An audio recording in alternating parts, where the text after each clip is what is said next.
One sec. Now. Hey, it's Chris from GrowQuest, and I'm out here in Southern California doing a delivery. You got this really beautiful Bear's lime tree, and it's producing a huge crop of fruit. A little bit harder to see on this side. You can see nice flowers, lots of fruit down in there, and it was a perfect height to keep this plant at. You can see that there's, well, you might not be able to actually see, but there's about 80 to 100 limes in here, and you don't need this plant to get any taller. And again, citrus loves a haircut. The more you prune it, the tighter it'll get. And especially the plants like Bear's lime and the lemons with those huge thorns on them, you don't want to start tangling with a 10-foot tall lime tree unless you really have to, because it'll tear your arms up. And when they're harvesting the fruit, they're wearing heavy leather gloves up to their elbows or shoulders. Otherwise, you've got these 2 and 3 inch thorns sticking you. Look like it bit you already. Yeah. So, you get in here and you just keep it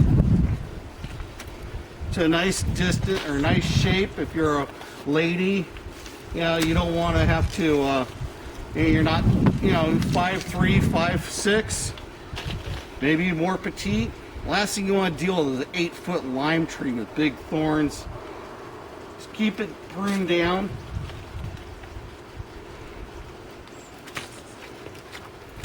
Work our way all the way around here.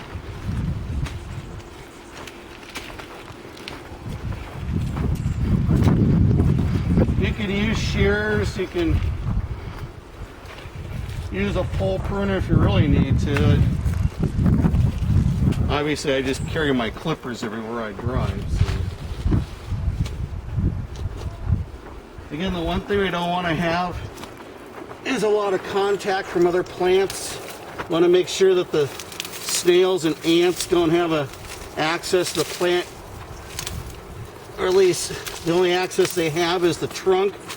In here there are a lot of snails and there's definitely a lot of ants. I'm going to get in here and take out some of this lower growth, even if it, I'm not going to get that with these clippers, but I'll suggest the homeowner take out this branch here and skirt it up a little bit. There's some smaller branches here resting on the fence.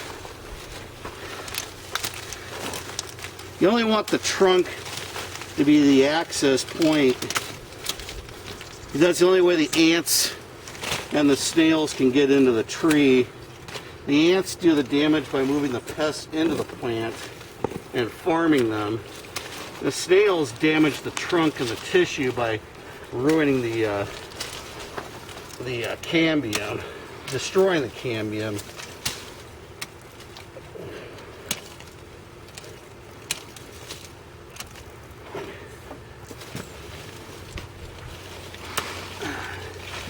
Are those are young limes? Are they harvestable, or are they just? I don't think they're going to be too harvestable. You'd have to cut them open and see, but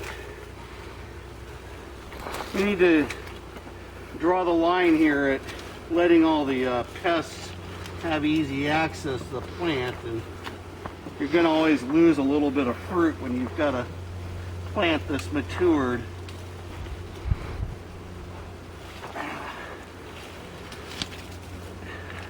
The amount of ants in here definitely indicates that they're trying to raise a good crop of scale, and the scale will quickly overwhelm the plant and then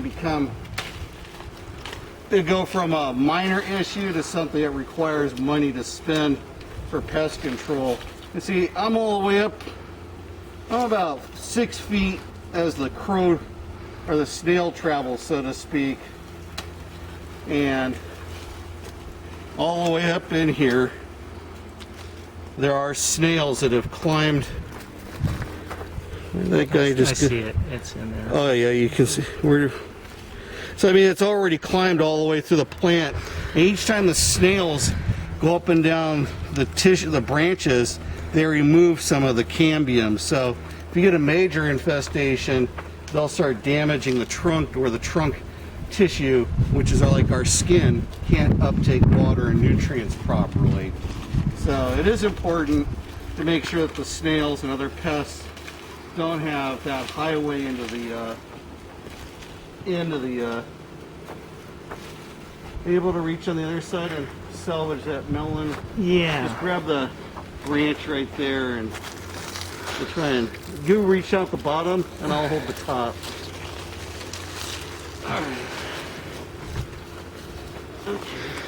Is growing up the tree. Yeah. The spaghetti squash.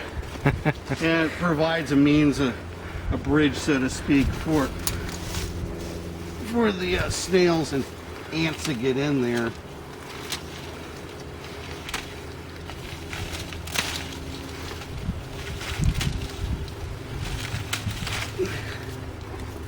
Well, that looks good.